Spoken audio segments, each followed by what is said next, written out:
बिस्मिल्लाहिर्रहमानिर्रहीम। मैं हूं अज़मत ख़ान और आप देख रहे हैं प्रोग्राम अज़मतनामा। नाज़रीन, अल्लाह ताला आप पे बेशुमार करम करे और रमज़ानुल मुबारक की ये मुबारक साहतें आपको नसीब हों, और उससे भी ज़्यादा रमज़ानुल करीम की ये खूबसूरत बरकत साहतों में आपको इस रमज़ान के शान शयान इबादात, नफली इबादात और दीगर फ़राइज़ अदा करने की तौफ़ीक़ अता फ़रमाए।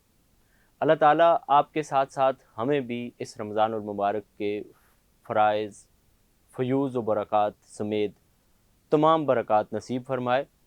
जहाँ जहाँ तक मेरी आवाज़ जा रही है, अल्लाह ताला तमाम सुनने वालों को रमज़ानुल मुबारक के शान शयान, इसका अजर, इसका जितनी भी बरकतें हैं वो सारी नसीब फ़रमाए।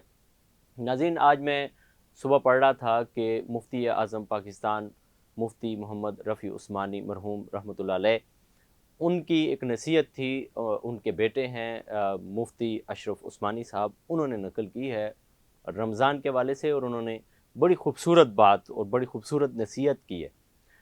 मुफ्ती अशरफ उस्मानी साहब फरमाते हैं कि हमारे वालिद साहब हमें रमज़ान शुरू होने से पहले ये नसीहत किया करते थे कि रमज़ानुल मुबारक को आरामदेह बनाओ, और शुरू के एक दो रोज़े जो हैं इनमें इतना आराम करो कि आपको रोज़ों की आदत हो जाए।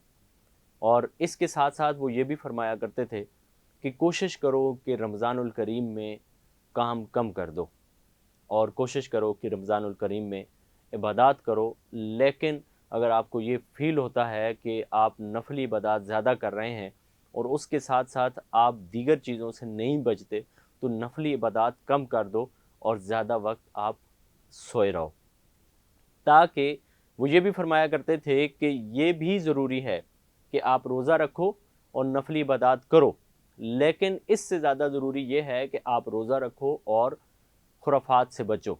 मतलब अगर आप रोज़ा रख लेते हैं और आप इसके साथ साथ गालम गलोच करते हैं, या गालम गलोच नहीं करते, सुनते हैं, तो ये भी ठीक नहीं है।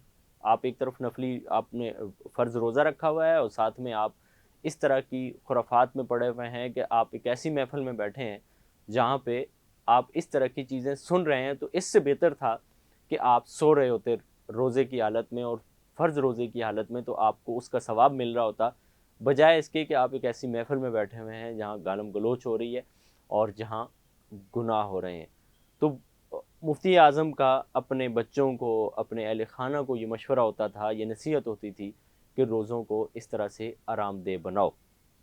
नाज़रीन, मैं अभी थोड़ी देर पहले रमज़ानुल करीम में मुझे डॉक्टर आमर लियाकत हुसैन बड़ी याद आए, क्योंकि कम अज़ कम ये होता था कि वो उलमाए कराम को बिठा करके कुछ दीन की बात कर रहे होते थे। अब उनके बग़ैर रमज़ान ट्रांसमिशन कुछ मज़े की नहीं लग रही हैं।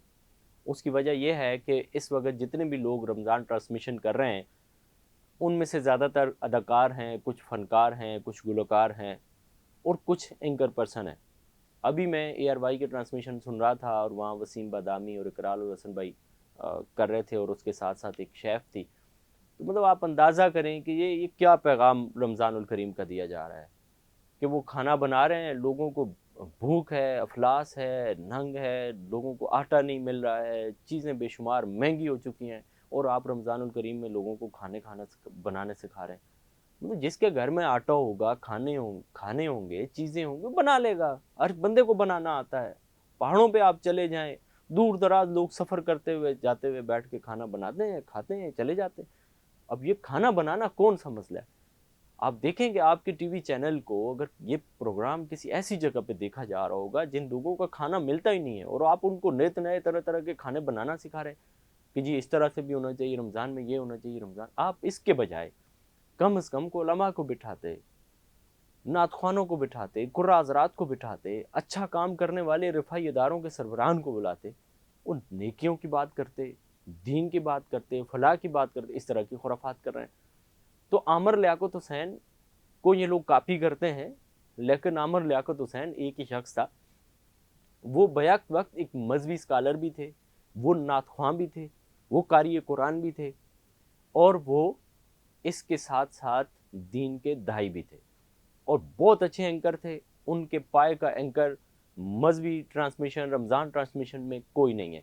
मैं उनकी अहलिया की गुफ्तगू पढ़ रहा था, डॉक्टर साहबा की, وہ انہوں نے لکھا کہ اس رمضان کو میں ٹرانسمیشن نہیں کر رہی ہوں، میرے اندر ہمت نہیں ہے، کہ ظاہر ہے وہ ان کا ایک ایسا ساتھی اس دنیا سے گیا ہے جو اپنی ذات میں ایک انجمن تھا، ان کی فلاحی سرگرمیاں، ان کی میں سبوق سید صاحب سے ہم نے یہ سنا کہ ڈاکٹر عامر لیاقت حسین کئی غریب فیملیوں کو پالتے تھے، انہیں ماہانہ ان کے گھر پہ خرچہ بھیجتے تھے، کسی کو پتہ ہی نہیں ہوتا تھا، دنیا عامر لیاقت حسین کو کسی اور اینگل سے جانتی ہے۔ جب آپ دور ہوتے ہیں تو آپ کو ایک فیس جو نظر آتا ہے یا آپ نے کسی کے بارے میں جو سنا ہوتا ہے، آپ اس کے بارے میں اسی طرح کی پریزنٹیشن اپنے ذہن میں بنا کے بیٹھے ہوتے ہیں، لیکن یہ چیز آپ کو نہیں پتہ ہوگی کہ وہ پورے ملک میں کئی ایسی غریب فیملیاں تھیں جن کے اخراجات ماہانہ وہ عامر لیاقت حسین کی جیب سے جاتے تھے۔ اس بات پہ سبوق سید صاحب سینئر جرنلسٹ ہیں، وہ گواہ ہیں۔ تو اس طرح کی عامر لیاقت کو اللہ تعالیٰ نے یہ مقام و مرتبہ دیا تھا، وہ اہم ہی نہیں تھا، اس کے پیچھے ان کی بڑی محنت تھی، اسٹرگل تھی۔ آپ ان کو کاپی کر کے معاشرے میں مزید بگاڑ پیدا کر رہے ہیں، خرافات پیدا کر رہے ہیں۔ تو بہتر ہے کہ رمضان کی فیوز و برکات کو سمیٹنے کے لیے، اس مہینے کی جو روحانیت ہے اس کی برکات کو حاصل کرنے کے لیے بہتر ہے کہ آپ نفلی عبادات کریں اور اس طرح کی چیزیں کریں۔ اگر نہیں ہوتا تو آپ سوئے رہیں، اس پہ بھی آپ کو ثواب ملے گا۔ اسی کے ساتھ اپنے میزبان عظمت خان کو دیجیے اجازت، اللہ نے کے بعد۔